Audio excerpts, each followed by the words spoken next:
ठीक है। तो ये डिफरेंट एसिड्स जो बन रहे हैं वो डिफरेंट कार्बन एटम्स के ऊपर की ऑक्सीडेशन हुई है हाइड्रोक्सिल ग्रुप की।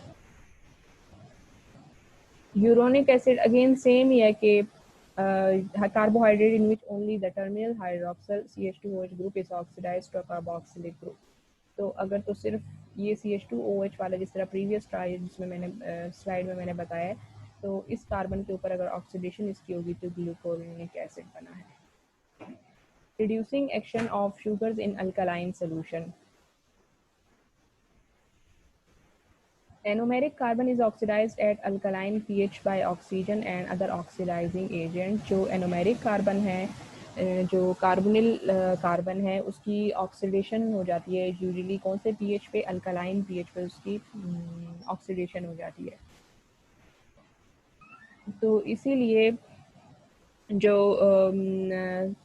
ये वाले आयंस हैं, सिल्वर आयन, मर्क्यूरिक आयन, ये बिस्मथ, कॉपर, और ये जिन सोल्यूशन में प्रेजेंट होता है इन आयंस के जो सोल्यूशन हैं तो इसको ये एनोमेरिक कार्बन जो है क्या है वो इजीली ऑक्सीडाइज हो जाता है। ठीक है, तो ये इनको रिड्यूस कर देता है। ठीक है, ये इन आयंस को रिड्यूस कर देता है और इसमें बेनेडिक्ट सोल्यूशन और जो टेस्ट हैं जो कि अल्डिहाइड फंक्शनैलिटी देते हैं, बेनेडिक्ट सोल्यूशन कौन सा सोल्यूशन इसमें कॉपर आयन होता है तो इसकी रिडक्शन हो जाती है। ठीक है, बेनेडिक्ट सोल्यूशन में कॉपर आयन है, अगर तो हम रिड्यूसिंग शुगर को उसमें डालेंगे उसके साथ रिएक्शन होगा, उसका कलर चेंज हो जाएगा। क्यों? क्योंकि कार्बन +2 से +1 में कन्वर्ट हो गया है, रिडक्शन हो गई है और ऑटोमेटिकली जो शुगर है उसकी ऑक्सीडेशन हो गई होती है। The next chemical property is the acid action of acid. जो डाइल्यूट एसिड्स हैं, मिनरल एसिड, वो तो मोनोसेकेराइड के साथ रिएक्शन नहीं दे सकते, लेकिन जो स्ट्रॉन्ग एसिड्स हैं वो मोनोसेकेराइड में से वाटर को रिमूव कर लेते हैं और परफ्यूरल की फॉर्मेशन होती है और ये मॉलिश टेस्ट है।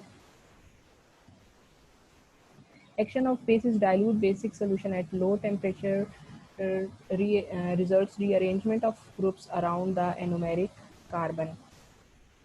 अगर लो टेम्परेचर पे हम dilute basic solution alkaline solution use करेंगे तो जो मोनोसेकेराइड्स हैं उसकी रीअरेंजमेंट होगी और ग्लूकोज जो है वो या फ्रक्टोज या मैनोज में कन्वर्ट हो जाएगा। ठीक है, ग्लूकोज फ्रक्टोज या मैनोज में कन्वर्जन में सिर्फ ये आइसोमर्स हैं, इनका स्ट्रक्चर फार्मूला डिफरेंट है, बाकी मॉलिक्यूलर फार्मूला सेम है। तो ये जो रीअरेंजमेंट है इसके लिए डाइल्यूट बेसिक सोल्यूशन ही रिक्वायर होता है। अगर हायर कंसनट्रेशन यूज़ करेंगे बेसिक बेस की तो उससे फिर मोनोसेकेराइड्स की फ्रेगमेंटेशन भी हो सकती है और पॉलीमराइजेशन भी हो सकती है।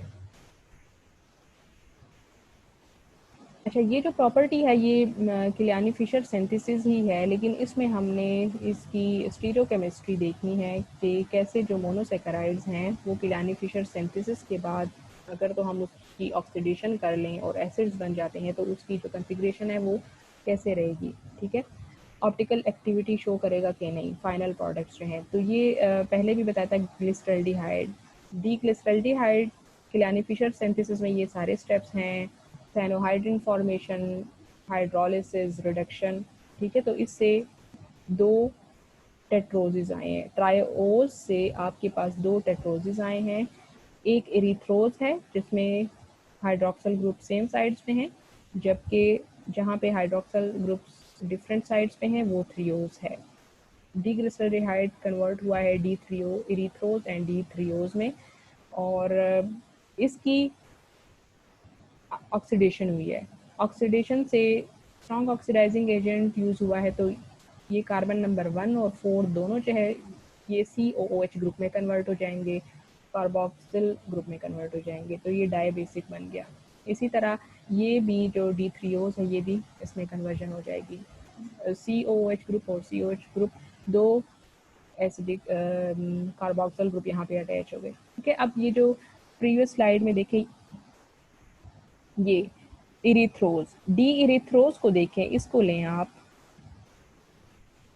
अब अगेन से वही सिंथेसिस की है, साइनोहाइड्रिन फॉर्मेशन या किलियानी फिशर सिंथेसिस, और चूंकि यहाँ पे स्टार्टिंग मटेरियल में 4 कार्बन एटम्स हैं तो जो प्रोडक्ट बनेगी, इससे जो प्रोडक्ट आएगी वो 5 कार्बन एटम्स की होगी, क्योंकि जो किलानी फिशर सिंथेसिस है उसमें 1 carbon atom chain length increase हो जाती है। तो इरिथ्रोज से जो है राइबोज बना है। राइबोज में कितने कार्बन एटम्स होते हैं? 5 होते हैं, ठीक है। तो 1 2 3 4 5, 1 2 3 4। अब ये जो कार्बन है इसका जो किलानी सिंथेसिस है, आफ्टर दैट किलानी फिशर सिंथेसिस, इस कार्बन में जो हाइड्रोक्सिल ग्रुप है वो या तो राइट साइड पे आ जाएगा, ठीक है, या वो लेफ्ट साइड पे आएगा। तो अगर तो राइट साइड पे आएगा तो उसको हम राइबोस कहेंगे।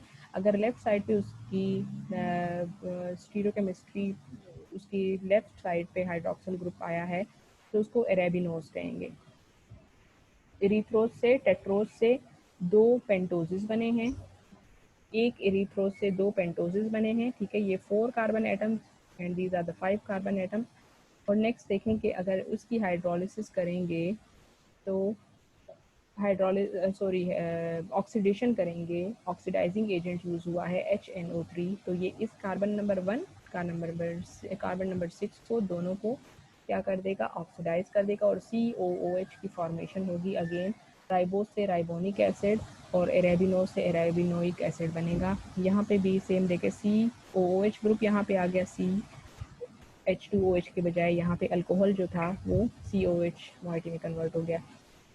और इन दोनों में डिफरेंस सिर्फ ये है कि यहाँ पे जो हाइड्रोक्सिल ग्रुप है वो सेम साइड पे थे, ठीक है। ये वाला सेम, तीनों सेम साइड पे, और यहाँ पे जो इरिथ्रोज वाला यहाँ से अल्डोज कार्बोनिल ग्रुप आया है, उससे ये जो हाइड्रोक्सिल ग्रुप है ये इसके ऑपोजिट साइड में है, तो एराबिनोइक एसिड।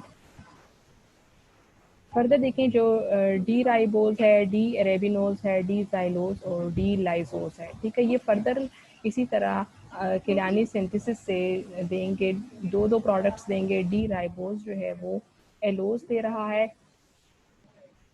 डी राइबोज जो है वो एलोज दे रहा है, और इसमें 6 कार्बन नंबर एटम्स हैं जिसमें कि हाइड्रोक्सिल ग्रुप जो है वो सेम साइड पे आ रहा है, ठीक है। यहाँ पे एल्ट्रोज में ऑपोजिट डायरेक्शन में, ऑपोजिट साइड पे इसका आया है।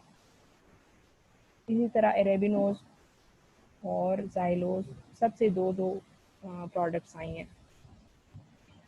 लास्ट वाली जो प्रोडक्ट जो आई है उन सब की ऑक्सीडेशन की है, और ऑक्सीडेशन के लिए HNO3 यूज़ हुआ है। तो ये जो टॉप और बॉटम पे 2 कार्बन हैं इसकी ऑक्सीडेशन हुई है और COOH मोइटी आ गई है, ठीक है। तो सब जो है एंड में फाइनल प्रोडक्ट ये आई है, इसको देखें कि ये सारे डाई बेसिक शुगर्स आपके पास आए हैं।